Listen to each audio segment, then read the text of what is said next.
पिछले लैक्चर दे विच आपां कीता सी एक्सरसाइज 1.3 दा आपां फर्स्ट सेकंड क्वेश्चन कर लिया सी। अज दे लैक्चर दे विच आपां अग्गों करदे हां। देखो थर्ड क्वेश्चन की अपने कोल स्टेटमेंट देखो लेट ए अपने कोल कोई भी एक सेट हैगा इनदे आर एलिमेंट्स गिवन है which of the following statement are incorrect and why.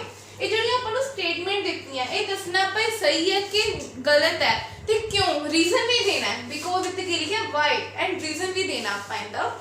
First statement ਚ ਆਪਾਂ ਨੂੰ ਕੀ ਇੱਕ ਆਪਾਂ ਨੂੰ सेट गिवन है ठीक है ਉਹ ਦੱਸਣਾ ਕਿ सबसेट है सेट ए ਦਾ ਕਿ नहीं। सेट ए ਦੇ ਵਿੱਚ ਆਪਾਂ ਨੂੰ ਪਹਿਲਾਂ सेट ए ਤੇ फोकस करो कि सेट ए है की है।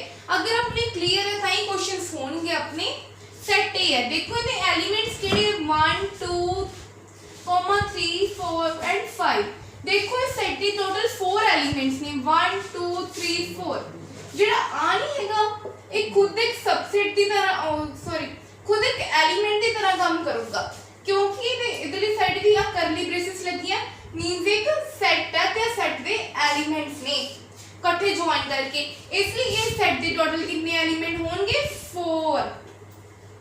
एक खुद एक एलिमेंट है जो कि करली ब्रेसेस ਦੇ ਵਿੱਚ ਦਿੱਤਾ ब्रैकेट ਦੇ ਵਿੱਚ ਦਿੱਤਾ। ਹੁਣ ਉਹਨਾਂ ਨੇ ਪੁੱਛਿਆ ਕਿ ਜਿਹੜਾ ਆਹ ਹੈਗਾ ਇਹ ਸਬਸੈਟ ਹੈ A ਦਾ। ਦੇਖੋ ਸਬਸੈਟ ਕੀ ਹੁੰਦਾ ਸੀ ਇੱਕ ਸੈੱਟ ਦੂਜੇ ਸੈੱਟ ਦਾ ਸਬਸੈਟ ਕਦੋਂ ਹੁੰਦਾ ਸੀ ਜਦੋਂ ਉਸ ਸੈੱਟ ਦੇ ਸਾਰੇ ਐਲੀਮੈਂਟ ਦੂਸਰੇ ਸੈੱਟ ਦੇ ਵਿੱਚ ਪ੍ਰੈਜ਼ੈਂਟ ਹੋਣ। ਮੇਨ ਵਾਲੀ ਸੈੱਟ ਜਦੋਂ ਇੱਕ ਸੈੱਟ ਦੇ ਸਾਰੇ ਐਲੀਮੈਂਟ ਦੂਸਰੇ ਸੈੱਟ ਦੇ ਵਿੱਚ ਪ੍ਰੈਜ਼ੈਂਟ ਹੋਣ बट इत्थे आपां नूं की है एलिमेंट गिवन है। सो कोई भी एक एलिमेंट आ वो कदे भी सबसेट नहीं हुंदा किसी भी सेट दा। आपां पिछले लेक्चर दे विच भी गल कीती सी कि कोई भी एलिमेंट आ वो सबसेट नहीं हुंदा किसी भी सेट दा। एक सेट सबसेट हुंदा है। देखो अगर इत्थे आपां स्टेटमेंट हुंदी कि जेड़ा 1 है वो सबसेट है ए दा ए भी अपनी कोल की होनी सी इनकरेक्ट स्टेटमेंट होनी सी। अगर वो पूछते 2 सबसेट है सेट ए दा ये भी अपनी कोल की होनी सी इनकरेक्ट स्टेटमेंट होनी सी। क्यों बच्चे बिकॉज़ जेड़ा 2 आ वो एक एलिमेंट है। एलिमेंट कदे भी सबसेट नहीं हुंदा किसी भी सेट दा। अगर मैं इत्थे ब्रैकेट्स लगा दा तां ये की बन जाऊगा एक सेट बन जाऊगा है ना। एक सेट है जेड़ा वो सबसेट हुंदा है क्योंकि सेट दा 2 की हो गया एलिमेंट हो गया ते 2 इहदे विच भी प्रेजेंट है मींस एक सेट दा जेडे एलिमेंट दूसरे सेट दे विच भी प्रेजेंट है तां ये सबसेट होना सी। एक जेड़ा सेट है वो दूसरे सेट दा सबसेट हुंदा बट कोई भी एलिमेंट है जेड़ा दूसरे सेट दा सबसेट नहीं हुंदा। Clear student. सो आपां इत्थे रीजन भी देना सी आपां नूं एक्सप्लेन भी करना पैना सी कि क्यों नहीं है। हुण देखो की लिखांगे आपां incorrect as 3 not belong to A. 3 है जेड़ा बिलोंग नहीं करता ए नु। तुसी कहोगे मैम इथे 3 प्रेजेंट है इथे भी प्रेजेंट है सो ये बिलोंग क्यों नहीं करता। देखो जेड़ा 3 4 है एक इकट्ठा एक एलिमेंट है बट इथे अपन गल कीती सी अपन 3 है जेड़ा वो बिलोंग नहीं करता पिया क्योंकि 3 ए सेट दे विच किते भी प्रेजेंट नहीं है ते 4 भी ओवें 4 भी प्रेजेंट नहीं है। 3 4 प्रेजेंट है बट ये खुद एक एलिमेंट की तरह काम करता पिया। ओवें 4 भी बिलोंग नहीं करता पिया सेट नु and 3 4 is an element of A ਤੇ 3 4 ਕੀ ਹੈ ਇਸ ਸੈਟ ਦਾ ਐਲੀਮੈਂਟ ਹੈ ਤੇ ਐਲੀਮੈਂਟ ਬਿਲੋਂਗ ਨਹੀਂ ਕਰਦਾ ਹੁੰਦਾ ਸੈਟ ਨੂੰ। Clear students. ਨੈਕਸਟ ਕੁਐਸਚਨ ਵੇਖੋ 3 4 ਬਿਲੋਂਗ ਕਰਦਾ ਤੇ A ਨੂੰ। ਹੁਣ ਆਪਾਂ ਗੱਲ ਕੀਤੀ ਸੀ ਹੁਣ A ਕੀ ਹੈ ਇੱਕ ਐਲੀਮੈਂਟ ਹੀ ਹੈ ਨਾ ਕਿਉਂਕਿ ਸੈਟ ਦੇ ਵਿੱਚ ਪ੍ਰੈਜ਼ੈਂਟ ਸੀ ਤੇ ਉਹ ਬਿਲੋਂਗ ਕਰਦਾ ਤੇ ਸੈਟ ਨੂੰ। ਯੈਸ ਇਹ ਬਿਲੋਂਗ ਕਰੂਗਾ क्योंकि ਜਿਹੜਾ एलिमेंट है वो बिलोंग करता सेट नु बट कोई सबसेट है वो बिलोंग नहीं करता कभी भी किसी सेट नु। Clear student. इथे अपन नु की दिता होया एक एलिमेंट दिता होया है। बिलोंग का मतलब की हुंदा ये एलिमेंट सेट दे विच प्रेजेंट है कि नहीं है।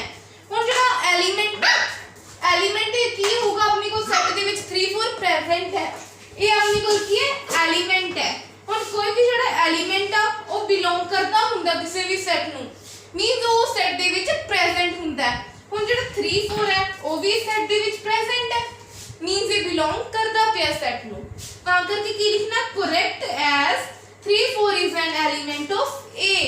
जेड़ा 3 4 है वो एलिमेंट है इस सेट दा। Clear student. मेन पॉइंट की है नहीं हुंदा सैट दा ते जिहड़ा सैट आ वो बिलोंग नहीं करता किसी भी सैट तो।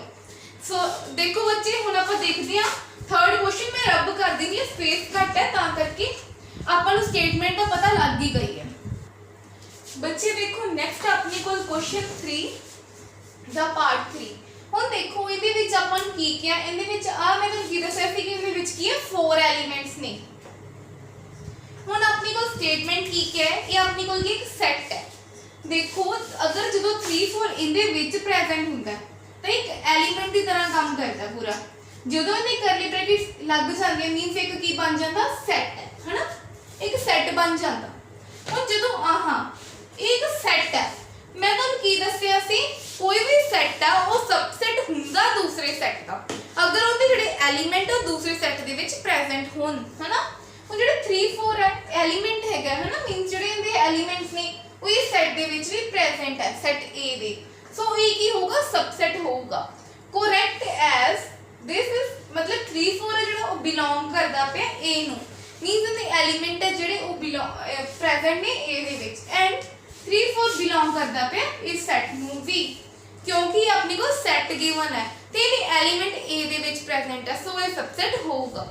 ਨੈਕਸਟ ਕੁਐਸਚਨ ਆਪਣੇ ਕੋਲ ਜਿਹੜਾ 1 ਆ ਬਿਲੋਂਗ ਕਰਦਾ ਪਿਆ A ਨੂੰ ਮੈਂ ਤੁਹਾਨੂੰ ਕੀ ਦੱਸਿਆ ਸੀ कोई भी एलिमेंट बिलोंग करता सैट नु क्योंकि जेड़ा 1 है वो A सैट दे विच भी प्रेजेंट है सो जेड़ा 1 है बिलोंग करता पे A नु। रीजन की देना correct as 1 is an element of A कि जेड़ा 1 है वो सैट A दा एलिमेंट है। फिफ्थ क्वेश्चन अपने को जेड़ा 1 है वो सबसेट है A दा। देखो इथे अपन की एक एलिमेंट गिवन है मैं ਤੁਹਾਨੂੰ ਕੀ ਕਿਹਾ ਸੀ ਕੋਈ ਵੀ ਐਲੀਮੈਂਟ सबसेट नहीं ਹੁੰਦਾ ਸੈਟ ਦਾ ਅਗਰ ਇਹ ਸੈਟ ਹੁੰਦਾ ਆ ਲੱਗਿਆ ਹੁੰਦਾ ਠੀਕ ਹੈ ਫਿਰ ਆਪਾਂ ਕਹਿੰਦੇ ਕਿ ਇਹ सबसेट ਹੈ ਬਟ ਹੁਣ ਇਹ सबसेट नहीं है। रीजन ਕੀ ਦੇਣਾ incorrect element can never be subset element कदे भी सबसेट नहीं ਹੁੰਦਾ। क्लियर स्टूडेंट ਹੁਣ ਦੇਖਦੇ ਹਾਂ ਆਪਾਂ नेक्स्ट क्वेश्चन।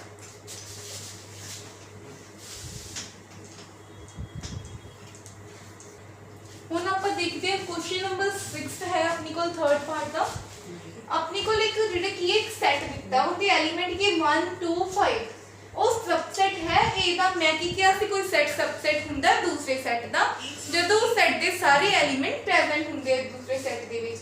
ਉਹ ਜਿਹੜਾ 1 2 5 ਹੈ ਇਹ ਇਸ ਸੈਟ ਦੇ ਵਿੱਚ ਵੀ ਪ੍ਰੈਜ਼ੈਂਟ ਨੇ ਸੋ ਇਹ ਕੀ ਹੈ सबसेट है बट रीजन भी देना कि लिखांगे correct each element of A set is also an element of A इस सेट दे सारे एलिमेंट इस सेट दे विच भी प्रेजेंट है सो ये सबसेट होगा। हुण तक मैं दस ही नहीं कि तुहानू पता लग गया क्या होएगा सो ਆਪਾਂ फटाफट करते हैं। एक सेट है ਉਹਦੇ एलिमेंट ਕਿਹੜੇ ਇੱਥੇ 1 2 5 और बिलोंग करते पे A ਨੂੰ ਆਪਾਂ ਗੱਲ ਕੀਤੀ ਸੀ ਕੋਈ ਵੀ एलिमेंट ਉਹ बिलोंग करता है बट कोई भी सेट है दूसरे सेट तो बिलोंग नहीं करता सो कहते विच किया जो incorrect is 1 2 5 is an element एक एलिमेंट ने सो ये ता करके जेडे बिलोंग नहीं करता है इनकरेक्ट स्टेटमेंट होगी। और नेक्स्ट क्वेश्चन दे विच अपन की किया 1 2 3 ये सबसेट है A दे। देखो सबसेट कदों होगा 1 है जेड़ा वो इस सेट दे विच प्रेजेंट है ठीक है जो जेड़ा 2 आ वो भी इस सेट दे विच प्रेजेंट है ओके बट जेड़ा 3 है वो इस सेट दे विच प्रेजेंट नहीं है क्योंकि 3 4 एक ही एलिमेंट है क्योंकि 3 गल्ला अलग एलिमेंट नहीं है ता करके की हो गया सबसेट नहीं है। देखो की रीजन लिखा मैं इनकरेक्ट इज 3 बिलोंग ता करदा पिया इस सेट नु बट जेड़ा 3 है वो बिलोंग नहीं करदा पिया आ वाले सेट नु मींस ये 3 है जेड़ा इनदे विच प्रेजेंट नहीं है। सो स्टूडेंट्स हुण आपां देखदे हां नेक्स्ट अपने कोल जो की है सेट है। देखो नेक्स्ट अपनी को लिखेगा क्वेश्चन नंबर 9 थर्ड का। नेक्स्ट अपनी को क्वेश्चन नंबर 9 थर्ड पार्ट का। देखो आप इतने इनु की कहंदे हुंदे फाई कहने हुंदे फाई की हुंदा एम्प्टी सेट हुंदा जेड़ा फाई है वो बिलोंग करदा पे A नु सो ये सेट लिखना भूल गई। देखो 1 2 3 4 एंड 5 यही अपनी कोई सेट सी है ना। देखो हुण जेड़ा 5 है ਉਹ ਬਿਲੋਂਗ ਕਰਦਾ ਤੇ ਇਹਨੂੰ ਬੇਸ਼ੱਕ एक एलिमेंट आ बट ये सेट दे विच प्रेजेंट नहीं है फाई है जिहड़ा वो ये सेट दे विच प्रेजेंट नहीं है सेट ए दे तां करके ਆਪਾਂ रीजन लिखना incorrect is phi is not an element of A कि फाई है जिहड़ा वो ए सेट दा एलिमेंट नहीं है क्लियर स्टूडेंट नेक्स्ट अपनी कोल की फाई है जिहड़ा वो सबसेट है सेट ए दा ਆਪਾਂ पिछले ਲੈਕਚਰ ਦੇ ਵਿੱਚ ਜਦੋਂ सबसेट फाइंड ਕਰਦੇ ਸੀ ਹੁਣ ਮੈਂ ਤੁਹਾਨੂੰ ਇੱਕ ਗੱਲ ਕਹੀ ਜਦੋਂ सबसेट फाइंड ਕਰਦੇ ਸੀ ਆਪਾਂ कि अपने को पहला अपन की स्टेप हुंदा सी कि जेड़ा एम्प्टी सेट है मींस फाई है वो सबसेट हुंदा दूसरे सेट दा क्लियर स्टूडेंट ता करके की लिखना है correct is phi is an subset of every set कि जेड़ा फाई है वो हर सेट दा सबसेट हुंदा क्लियर स्टूडेंट नेक्स्ट अपने को की है अपन तो फाई सबसेट है ए दा हुन एक एलिमेंट है दे विच ना करेक्ट है जेड़ा फाई है वो बिलोंग ता करदा पे इस सेट नु पर जिहड़ा आह वाला हैगा वो फाई है वो सेट दे विच प्रेजेंट नहीं है तां करके आप की लिखांगे but phi not belong to A but जिहड़ा फाई है वो ए नु बिलोंग है जिहड़ा नहीं करता पिया इहदे नाल अपना क्वेश्चन नंबर 3 कंप्लीट हो गया हुण आप करते हैं क्वेश्चन नंबर 4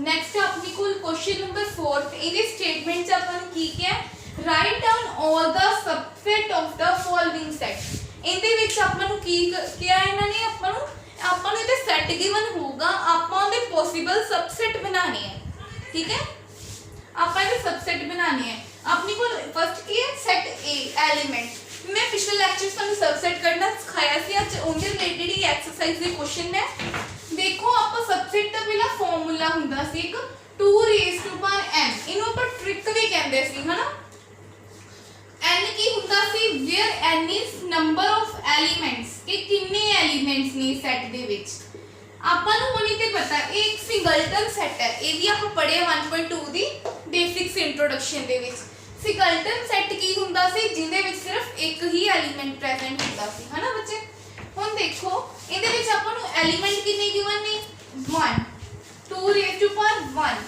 मींस ਇਹਦੇ ਵਿੱਚ ਆਪਣੀ ਕੋਲ ਦੋ ਸਬਸੈਟ ਪ੍ਰੈਜ਼ੈਂਟ ਹੋਣਗੇ ਇਹ ਟ੍ਰਿਕ ਨਾਲ ਆਪਾਂ ਨੂੰ ਪਤਾ ਲੱਗਦਾ ਸੀ ਕਿ ਇਸ ਕੁਐਸਚਨ ਦੇ ਵਿੱਚ ਕਿੰਨੇ ਸਬਸੈਟ ਹੋਣਗੇ ਕਿੰਨੇ ਪੋਸੀਬਲ ਸਬਸੈਟ ਬਣਨਗੇ इन द स्टेप 1 ਆਪਾਂ सबसेट ਬਣਾਉਣ ਦਾ ਕੀ ਕੀਤਾ ਸੀ ਕਿ ਜਿਹੜਾ ਐਮਪਟੀ ਸੈਟ ਹੁੰਦਾ ਉਹ सबसेट ਹੁੰਦਾ ਹਰੇਕ ਸੈਟ ਦਾ ਆਪਾਂ ਪਿੱਛੇ ਵੀ ਇਸ ਲੈਕਚਰ ਦੇ ਵਿੱਚ ਇਸ ਟੌਪਿਕ ਦੀ ਗੱਲ ਕੀਤੀ ਸੀ ਕਿ ਜਿਹੜਾ ਐਮਪਟੀ ਸੈਟ ਹੁੰਦਾ ਨਾ ਉਹ मतलब ਹਰੇਕ ਸੈਟ ਦਾ सबसेट ਹੁੰਦਾ मींस एक ना सबसेट ए बन गया टोटल कितने बनने से दो एक खुद एक सबसेट की तरह काम करूंगा वर्क करूंगा क्लियर की करना ਹੁੰਦਾ ਸੀ ਆਪਾਂ 2 रेज़ टू पावर n करना है वेयर n अपने कोल कोई भी एक नंबर ऑफ एलिमेंट ਹੁੰਦੇ ਕਿ ਇੱਕ ਸੈਟ ਦੇ ਵਿੱਚ ਕਿੰਨੇ ਐਲੀਮੈਂਟਸ ਪ੍ਰੈਜ਼ੈਂਟ ਨੇ ਨੈਕਸਟ ਬੱਚੇ ਆਪਾਂ ਕੀ ਕਰਨਾ ਹੈ मतलब ਆਪਾਂ ਨੂੰ ਪਤਾ ਲੱਗ ਗਿਆ ਸੀ ਕਿ ਇਹਦੇ ਵਿੱਚ ਪੋਸੀਬਲ ਦੋ ਸਬਸੈਟ ਬਣਨਗੇ ਸੋ ਜਿਹੜਾ 5 ਹੁੰਦਾ ਐਮਪਟੀ ਸੈਟ ਹੁੰਦਾ ਉਹ ਹਰ ਇੱਕ ਸੈਟ ਦਾ ਕੀ ਹੁੰਦਾ सबसेट ਹੁੰਦਾ ਨੈਕਸਟ ਇਹ ਖੁਦ ਇੱਕ सबसेट ਦੀ ਤਰ੍ਹਾਂ ਕੰਮ ਕਰੂਗਾ ਕਲੀਅਰ सो नेक्स्ट अपनी को स्टेटमेंट है एक सेट गिवन है ਇਹਦੇ ਵਿੱਚ ਆਪਾਂ ਨੂੰ ਦੋ ਐਲੀਮੈਂਟ ਦਿੱਤੇ ਹੈ मींस ਇਹਦੇ ਵਿੱਚ n ਦੀ ਵੈਲਿਊ ਕਿੰਨੀ ਹੋਗੀ 2 ਕਿਉਂਕਿ ਇਹਦੇ ਵਿੱਚ ਕੀ ਹੈ ਦੋ ਐਲੀਮੈਂਟਸ ਨੇ 2 रेज़ टू पावर 2 है ना 2 into 2 मींस ਕਿੰਨੇ ਹੋਗੇ 4 मींस ਇਹਦੇ ਟੋਟਲ 4 सबसेट ਬਣਨਗੇ ਤੁਸੀਂ ਇਹ ਟ੍ਰਿਕ ਨਾਲ ਦੇਖ ਲਓ ਇਹਦਾ मतलब ਆਪਣਾ ਕੁਐਸਚਨ ਗਲਤ ਨਹੀਂ ਹੁੰਦਾ ਆਪਾਂ ਨੂੰ ਪਤਾ ਲੱਗ ਜਾਂਦਾ ਹੈ ਟ੍ਰਿਕ ਨਾਲ ਕਿ ਆਪਣੀ ਕੋਲ ਟੋਟਲ ਕਿੰਨੇ सबसेट ਬਣਨਗੇ ਸੈਟ ਦੇ ओमे अपन को पता लग गया कि टोटल 4 सबसेट बननगे सो फर्स्ट स्टेप की क्या सी आपा कि जेड़ा 5 हुंदा मींस एम्प्टी सेट हुंदा ओ हर एक सेट दा सबसेट हुंदा नाउ एक खुद जेड़ा कल्ला कल्ला मींस इन्हां नु अलग-अलग करके लिख दिया एक खुद एक की करदा सबसेट दी तरह वर्क करते हैं क्लियर मींस आपा इहदे पहला 1 1 करके लिख दिया फिर एक खुद दा जेड़ा एंड ते इक्वल सेट मींस इहदे नाल दा सेट इक्वल सेट एक खुद भी एक सबसेट दी तरह वर्क करता बच्चे देखो एक खुद भी एक की सबसेट दी तरह काम करूंगा क्लियर इक्वल सेट भी एक दूसरे दे सबसेट हुंदे है क्योंकि इक्वल सेट क्यों हुंदे सी जिवें इक्वल सेट दे विच की हुंदा सी तां मैं इंट्रो मतलब बेसिक्स भी दसनी आ जिवें 2 3 सेट ए दे एलिमेंट्स ने ते सेट बी दे एलिमेंट्स भी 2 3 ने मींस इक्वल सेट होगे ए एलिमेंट भी सेट दे विच प्रेजेंट होगी है ना मींस ਦੋਵੇਂ ਇੱਕ ਦੂਜੇ ਦੇ सबसेट हो गए। सबसेट ਦੀ ਡੈਫੀਨੇਸ਼ਨ ਵੀ ਇਹੀ ਹੁੰਦੀ ਸੀ कि ਜਿਹੜੇ ਸੈੱਟ ਦੇ ਐਲੀਮੈਂਟ ਉਹ ਦੂਸਰੇ ਸੈੱਟ ਦੇ ਵਿੱਚ ਵੀ ਪ੍ਰੈਜ਼ੈਂਟ ਹੋਣ। ਇਹਦੇ ਨਾਲ ਆਪਣਾ ਦੂਜਾ ਕੁਐਸਚਨ ਹੋ ਗਿਆ। ਹੁਣ ਆਪਾਂ ਵੇਖਦੇ ਹਾਂ ਥਰਡ ਕੁਐਸਚਨ ਫੋਰਥ ਪਾਰਟ ਦਾ ਕੀ ਗਿਵਨ ਆਪਾਂ नेक्स्ट अपने को क्वेश्चन नंबर 3 इनदे विच अपन ਨੂੰ सेट गिवन है इनदे एलिमेंट अपने को 2 1 2 3 मींस 3 एलिमेंट गिवन है अपन ਨੂੰ ट्रिक की सी 2 raise to power n 2 number of elements अपने को कितने ने 3 मींस 2 into 2 into 2 है ना 2 2s are 4 4 2s are 8 means इनदे विच अपने को टोटल 8 सबसेट बनणगे। ਤੁਸੀਂ ਮੇਰੀ ਪਿਛਲੀ ਲੈਕਚਰ ਨਹੀਂ ਵੇਖਿਆ सबसेट ਕਿਵੇਂ ਫਾਈਂਡ ਕਰਨੇ ਨੇ ਉਹਦੇ ਵਿੱਚ ਮੈਂ ਤੁਹਾਨੂੰ ਡਿਟੇਲ ਦੇ ਵਿੱਚ ਸਭ ਦੱਸਿਆ ਤੁਸੀਂ ਉਹ ਲੈਕਚਰ ਪਹਿਲਾਂ ਜ਼ਰੂਰ ਦੇਖਿਓ ਤੁਹਾਨੂੰ ਤੋਂ ਇਹ ਵਾਲਾ ਕਲੀਅਰ ਹੋ ਜਾਊਗਾ ਚੰਗੀ ਤਰ੍ਹਾਂ ਟੌਪਿਕ। ਬਟ ਮੈਂ ਇਸ ਲੈਕਚਰ ਦੇ ਵਿੱਚ ਵੀ ਤੁਹਾਨੂੰ ਵਧੀਆ ਸਮਝਾਉਣ ਦਾ ਟਰਾਈ ਕੀਤਾ। ਜੇ ਫਿਰ ਵੀ ਤੁਹਾਨੂੰ ਕੋਈ ਡਾਊਟ ਹੋਏ ਤਾਂ ਕਮੈਂਟ ਬਾਕਸ ਦੇ ਵਿੱਚ ਦੱਸਿਓ। ਹੁਣ ਇਹਦੇ ਵਿੱਚ ਟੋਟਲ ਕੀ ਹੈ 8 सबसेट ਬਣਨਗੇ। ਕਿਵੇਂ ਬਣਨਗੇ ਦੇਖੋ ਪਹਿਲਾਂ ਆਪਾਂ ਕੀ ਗੱਲ ਕੀਤੀ ਸੀ ਕਿ ਜਿਹੜਾ ਫਾਈ ਹੈ ਉਹ ਹਰੇਕ ਸੈੱਟ ਦੇ ਵਿੱਚ ਇੱਕ सबसेट ਹੁੰਦਾ ਹੈ। ਸੈਕਿੰਡ ਆਪਾਂ ਕੀ ਕੀਤਾ ਸੀ ਉਹ ਇਹਨਾਂ ਕੱਲਿਆਂ ਕੱਲਿਆਂ ਦਾ ਪੇਅਰ ਬਣਾਇਆ ਸੀ ਹਨਾ ਜਿਵੇਂ ਖੁਦ ਇੱਕ ਕੱਲਿਆਂ ਕੱਲੇ ਇੱਕ सबसेट ਦੀ ਤਰ੍ਹਾਂ ਕੰਮ ਕਰਦੇ 1 ਫਿਰ 2 ਫਿਰ 3 ਫਿਰ ਆਪਾਂ ਦੋ ਦੋ ਦਾ ਪੇਅਰ ਚੁੱਕਣਾ ਹੈ ਕਿ सबसेट ਬਣਨਗੇ।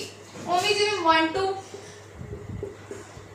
ਇੱਕ ਖੁਦ ਫਿਰ ਉਸ ਤੋਂ ਬਾਅਦ 2 3 ਫਿਰ ਆਪਣੀ ਕੋਲ 1 3 ਹੁਣ ਤੁਸੀਂ ਕਹੋਗੇ ਮੈਂ 2 1 ਦਾ सबसेट नहीं बनाया बच्चे 2 3 ਦਾ सबसेट नहीं बनूगा क्योंकि सबसेट ਦੀ ਇੱਕ ਕੰਡੀਸ਼ਨ ਹੁੰਦੀ ਹੈ ਕਿ ਆਪਾਂ ਕੋਈ ਵੀ ਐਲੀਮੈਂਟ ਹੈ ਰਿਪੀਟ ਨਹੀਂ ਕਰਨਾ ਹੁੰਦਾ। ਜੇ ਮੈਂ ਇੱਥੇ 3 2 ਲਿਖ ਦਿੰਦੀ ਤੇ ਐਲੀਮੈਂਟਸ ਤਾਂ ਹੈਗੇ ਨਾ ਪ੍ਰੈਜ਼ੈਂਟ ਇਹਦੇ ਵਿੱਚ ਵੀ 3 2 ਸੋ ਰਿਪੀਟ ਹੋ ਜਾਂਦਾ। ਆਪਾਂ ਰਿਪੀਟ ਨਹੀਂ ਕਰਨਾ ਕੁਝ ਵੀ 1 2 3 4 5 6 7 ਇੱਕ ਇੱਕ ਖੁਦ ਇੱਕ सबसेट ਦੀ ਤਰ੍ਹਾਂ ਕੰਮ ਕਰੂਗਾ ਵਰਕ ਕਰੂਗਾ। ਟੋਟਲ ਕਾਊਂਟ ਕੀਤਾ ਆਪਾਂ ਕੀ ਬਣ ਗਿਆ ਆਪਣੇ ਕੋਲ 8 सबसेट ਬਣ ਗਏ। Clear students.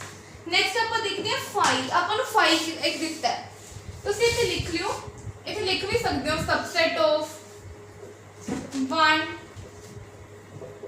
2 3 इक्वल करके ठीक है उम्मीद मैं ਤੁਹਾਨੂੰ ਦੱਸਣਾ ਭੁੱਲ ਗਈ ਤੇ ਲਿਖ ਲਿਓ सबसेट ऑफ 5 ਹੁਣ ਜਿਹੜਾ 5 ਹੈ ਇਹ ਖੁਦ ਇੱਕ सबसेट ਦੀ ਤਰ੍ਹਾਂ ਕੰਮ ਕਰਦਾ ਹੈ ਹਰ ਇੱਕ ਸੈੱਟ ਦੇ ਵਿੱਚ ਸੋ ਇਹ ਕੀ ਹੋ ਗਿਆ ਆਪਣਾ 5 ਹੋ ਗਿਆ। ਕਲੀਅਰ क्योंकि और कोई एलिमेंट नहीं और सो ਇਹਦਾ सबसेट कोई बनना नहीं। ठीक है स्टूडेंट्स। ਹੁਣ ਆਪਾਂ ਦੇਖਦੇ ਹਾਂ क्वेश्चन नंबर 5th एक्सरसाइज 1.3 ਦਾ।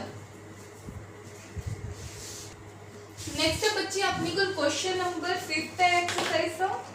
ਇਹਦੇ ਵਿੱਚ ਕੀ how many element have power set ਇਹ पावर सेट ਹੁੰਦਾ power set of A। Power set ਕੀ ਹੁੰਦਾ ਸੀ ਆਪਾਂ ਪਿਛਲੇ ਲੈਕਚਰ ਦੇ ਵਿੱਚ ਡਿਸਕਸ ਕੀਤਾ ਹੈ ਜਦੋਂ ਆਪਾਂ ਇੱਕ ਸੈੱਟ ਦੇ ਜਿਹੜੇ ਟੋਟਲ सबसेट ਬਣਦੇ ਹੈ ਜਦੋਂ ਪਾਵਰ ਸੈਟ ਮਤਲਬ ਕੀ ਹੁੰਦਾ ਹੈ ਜਦੋਂ ਆਪਾਂ सबसेट ਨੂੰ ਕਲੈਕਟ ਕਰਦੇ ਆ ਤੇ ਆਪਾਂ ਇੱਕ ਸੈੱਟ ਬਣਾ ਦਿੰਦੇ ਆ ਮੀਨ ਛੋਟੇ ਛੋਟੇ सबसेट ਨੂੰ ਕਲੈਕਟ ਕਰਕੇ ਜਦੋਂ ਆਪਾਂ ਇੱਕ ਸੈੱਟ ਬਣਾਉਂਦੇ ਆ ਉਹਨੂੰ ਆਪਾਂ ਪਾਵਰ ਸੈਟ ਕਹਿੰਦੇ ਸੀ। ਕਲੀਅਰ ਨਾ। ਦੇਖੋ ਇਹ ਵਿੱਚ ਆਪਾਂ ਕੀ ਕਿਹਾ ਅਗਰ ਜਿਹੜਾ A 5 ਹੋਵੇ 5 ਆਪਣੇ ਕੋਲ ਕੀ ਹੁੰਦਾ ਸੀ ਐਮਪਟੀ ਸੈੱਟ मींस वो सेट जिंदे विच कोई भी एलिमेंट प्रेजेंट ना होवे क्योंकि एम्प्टी दा मतलब कि खाली ही हुंदा है ना। देखो की हुंदा सी वो सेट जिंदे विच कोई भी एलिमेंट प्रेजेंट ना होवे इन्होंने की किया अगर A है जेड़ा वो 5 मतलब एम्प्टी सेट होवे एम्प्टी सेट मींस उदे विच कोई एलिमेंट प्रेजेंट ना होवे ते पावर सेट दे कितने टोटल एलिमेंट्स होणगे यही अपना मतलब है। देखो अपन दा सॉल्यूशन की करना है number of elements in power set है ना की formula 2 raised to power n where ਹੁਣ ਆਪਣੀ ਕੋਲ ਕੰਡੀਸ਼ਨ ਹੈ ਕਿ a = 5 ਹੈ 5 मींस ਇਹਦੇ ਵਿੱਚ ਕੀ ਐਮਪਟੀ ਸੈੱਟ ਹੈ ਕੋਈ ਵੀ ਐਲੀਮੈਂਟ ਨਹੀਂ ਹੈ ਤਾਂ ਆਪਣੀ ਕੋਲ ਕੀ ਫਾਰਮੂਲਾ ਸੀ 2 raised to power n so n ਦੀ ਵੈਲਿਊ ਇੱਥੇ ਕੀ ਹੋ ਜਾਊਗੀ 0 क्योंकि कोई एलिमेंट ही प्रेजेंट नहीं है। और 2 raised to power 0 अपनी कोल कितना हुंदा 1 हुंदा so power set of A has only one element। देखो स्टूडेंट मैं तुम दोबारा एक्सप्लेन करती हां पावर सेट की हुंदा सी जदों ਆਪਾਂ ਸਾਰੇ सबसेट जो बनदे सेट दे ਜਦੋਂ ਆਪਾਂ ਸਾਰੇ ਸਬਸੈਟ ਨੂੰ ਕਲੈਕਟ ਕਰਕੇ ਇੱਕ ਸੈੱਟ ਬਣਾ ਦਿੰਨੇ ਆ ਉਹਨੂੰ ਆਪਾਂ ਪਾਵਰ ਸੈੱਟ ਕਹਿੰਦੇ ਸੀ। ਮੀਨਸ ਜਿਵੇਂ ਕੋਈ ਆਦਮੀ ਹੈ ਉਹਦੇ ਆਦਮੀ ਨਾਲ ਕਿੰਨੇ ਬੰਦੇ ਖੜੇ ਆ ਉਵੇਂ ਸੈੱਟ ਦੇ ਨਾਲ ਕਿੰਨੇ ਸਬਸੈਟ ਆ ਮੀਨਸ ਟੋਟਲ ਸੈੱਟ ਦੇ ਵਿੱਚ ਪਾਵਰ। ठीक है, पावर वर्ड तो क्लियर हो रहा है। अगर ਜਿਹੜਾ A है वो अपने को इक्वल टू 5 होवे 5 अपने को की ਹੁੰਦਾ ਸੀ एम्प्टी सेट मींस वो सेट ਦੇ ਵਿੱਚ ਕੋਈ ਵੀ एलिमेंट प्रेजेंट नहीं ਹੁੰਦਾ ਸੀ। the set which does not contain any element ठीक है, कोई एलिमेंट नहीं मींस एम्प्टी मींस खाली है। सो अपने को n ਦੀ वैल्यू क्योंकि नंबर ऑफ एलिमेंट ही नहीं है खाली सेट है ना, ਤੇ ਉਵੇਂ अपने को n ਦੀ वैल्यू हो गई 0 है ना, 2 raised to power n formula ਹੁੰਦਾ है। n की वैल्यू 0 होगी अपने को क्योंकि कोई एलिमेंट नहीं है। सो 2 raised to power 0 अपने को कितना होता है 1 होता है। Power set of A has only one element. So जो पावर सेट है A दा उनके विच सिर्फ एक एलिमेंट होगा। क्लियर स्टूडेंट, अपने को एक्सरसाइज 1.3 दे टोटल किसी 9 सम सी आप 5 सम आज कंप्लीट हो गए, 2 पिछले लेक्चर दे विच कीते ते 3 आज आप कंप्लीट कर लिए। आई होप ਤੁਹਾਨੂੰ ਇਹ ਲੈਕਚਰਸ ਕਲੀਅਰ ਹੋਣਗੇ। ਅਗਰ ਤੁਸੀਂ ਇਹਨੇ ਇੰਟਰੋਡਕਸ਼ਨ ਵੀਡੀਓਜ਼ ਦੇਖੀਆਂ ਪਿਛਲੀਆਂ ਤਾਂ ਤੁਹਾਨੂੰ ਇਹ ਕਲੀਅਰ ਹੋਣਗੇ ਤੇ ਤੁਸੀਂ ਪਿਛਲੀ ਇੰਟਰੋਡਕਸ਼ਨ ਜ਼ਰੂਰ ਦੇਖਿਆ ਕਰੋ ਮੈਥ ਦੇ ਵਿੱਚ। ਅਗਰ ਤੁਹਾਨੂੰ ਮੈਥ ਦੇ ਵਿੱਚ ਇੰਟਰੋਡਕਸ਼ਨ ਬੇਸਿਕਸ ਕਲੀਅਰ ਹੈ ਤਾਂ ਤੁਹਾਡੇ ਕੁਐਸਚਨ ਹੈ ਜਿਹੜੇ ਈਜ਼ੀਲੀ ਹੋ ਜਾਂਦੇ ਆ। ਬਟ ਉਹਦੇ ਲਈ ਕੀ ਹੈ ਤਾਂ ਆਪਣੀ ਕੀ ਹੁੰਦੀ ਬੇਸਿਕ ਆਪਾਂ ਨੂੰ ਕਲੀਅਰ ਹੋਣੇ ਚਾਹੀਦੇ ਹੈ। ਸੋ ਅੱਜ ਦੇ ਲੈਕਚਰ ਦੇ ਵਿੱਚ ਆਪਾਂ ਐਕਸਰਸਾਈਜ਼ 1.3 ਦੇ ਆਪਣੀ ਕੋਲ ਕੁਐਸਚਨ ਹੈ ਜਿਹੜੀ ਕੰਪਲੀਟ ਹੋ ਗਈ ਹੈ ਤੇ 9th ਤੱਕ ਕੁਐਸਚਨ ਕੁਝ ਕੁਐਸਚਨਸ ਪੈਂਡਿੰਗ ਨੇ ਜੋ ਕਿ ਆਪਾਂ ਨੈਕਸਟ ਲੈਕਚਰ ਦੇ ਵਿੱਚ ਕਰਾਂਗੇ। ਅਗਰ ਤੁਹਾਨੂੰ ਇਸ ਲੈਕਚਰ ਦੇ ਵਿੱਚ ਕੋਈ ਵੀ ਡਾਊਟ ਹੋਇਆ ਤਾਂ ਮੈਨੂੰ ਕਮੈਂਟ ਬਾਕਸ ਦੇ ਵਿੱਚ ਦੱਸਿਓ, ਮੈਂ ਤੁਹਾਡੇ ਡਾਊਟਸ ਕਲੀਅਰ ਕਰ ਦੂੰਗੀ। ਤੇ ਆਈ ਹੋਪ ਤੁਹਾਨੂੰ ਮੇਰੀ ਵੀਡੀਓ ਵਧੀਆ ਲੱਗੀ ਹੋਈ ਲਾਈਕ ਕਰਿਓ, ਸ਼ੇਅਰ ਕਰਿਓ ਤੇ ਚੈਨਲ ਨੂੰ ਸਬਸਕ੍ਰਾਈਬ ਕਰਿਓ। Thank you.